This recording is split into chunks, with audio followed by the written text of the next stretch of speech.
Target ni Pangulong Bongbong Marcos na maselyuhan ang $100 billion na halaga ng investment deals sa trilateral meeting kasama sina US President Joe Biden at Japan Prime Minister Fumio Kishida.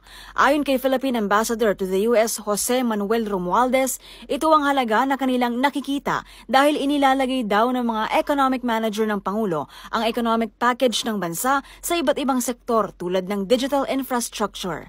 Dagdag pa ni Romualdez, inaabangan ng Pangulo ang isang energy company na inaasahang magsusupply ng small nuclear power plant sa bansa. Ito'y kasabay ng pakikipag-usap ng Pangulo sa mga kumpanya tulad ng Ultrasafe na isa sa mga magsusupply ng small nuclear power plants.